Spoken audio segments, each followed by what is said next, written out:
Nous avons évoqué le sujet de Crépol ces derniers jours sans nous attarder sur les attaques qui ont visé la mère de Romans-sur-Isère, Marie-Hélène Toraval.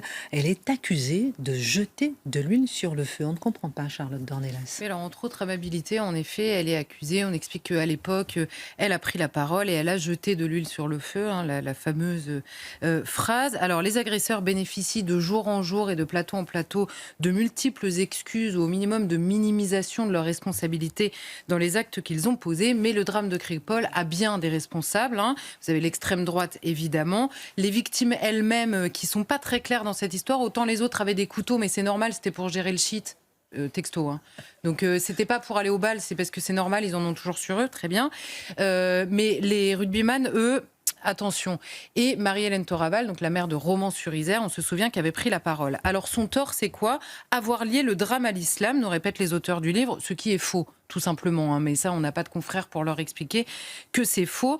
Elle avait en revanche lié le drame au quartier de la Monnaie dont étaient originaires les agresseurs et elle avait évoqué le sujet de l'immigration. Parce que ce petit quartier de sa ville lui pose de nombreux problèmes et qu'elle y décèle une rupture inquiétante avec le reste de la société.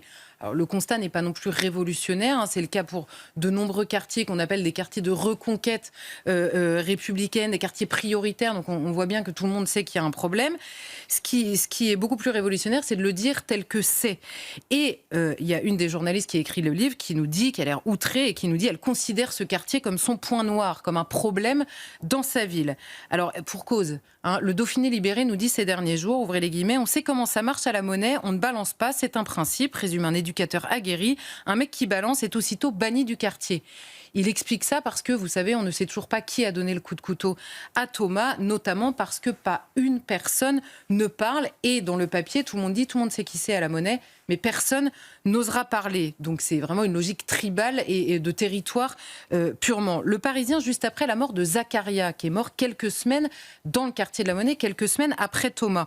Le père de la victime demande à la justice de taper fort, outré par ce qui arrive, et une mère de famille témoigne à côté de lui. Il y a une escalade de la violence, dit-elle. La nouvelle génération sort des couteaux au moindre problème. Ça conduit à des drames qui n'auraient jamais dû arriver. Ensuite, quand vous voyez le quartier de la Monnaie, Romans-sur-Isère, jour après jour, l'actualité est faite de pompiers escortés par la police, de trafic de stupes, de violences et de trafic en tout genre, que ce soit dans les caves ou dans les rues. Heureusement, a-t-on envie de dire à ces journalistes que la maire considère ça comme un problème. Heureusement, en réalité. C'est-à-dire, est-ce que c'est pas un manque d'investissement, d'attention, manque d'argent? Mais justement, parce qu'il y a des anathèmes qui sortent sur ce maire, mais personne ne s'attarde sur ce qu'elle avait dit à l'époque, comment elle avait expliqué quel était ce problème. Elle s'était attardée sur cette question et disait que le sujet dépassait de loin les considérations économiques qui sont toujours mises en avant. Depuis 2014, expliquait-elle, 150 millions d'euros ont été investis dans ce quartier pour la rénovation des bâtiments. Et explique-t-elle, la Monnaie est l'un des quartiers les plus dotés. Il y a une maison de quartier, une ludothèque, une médiathèque, ce dont ne bénéficie pas le reste des habitants de sa ville plus largement.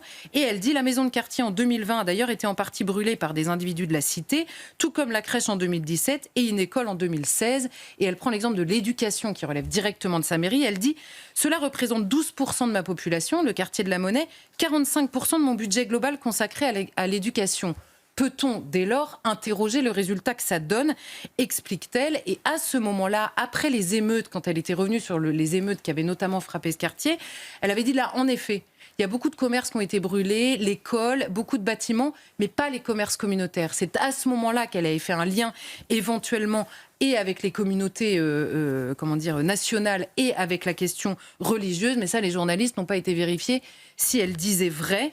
Et il faudrait à la fin que ces journalistes, quitte à y consacrer un livre, qui nous expliquent c'est quoi le feu en fait. Parce que Marie-Hélène Toraval jette de l'huile sur le feu. Mais quel est ce feu ? Il faudrait peut-être s'inquiéter, en fait.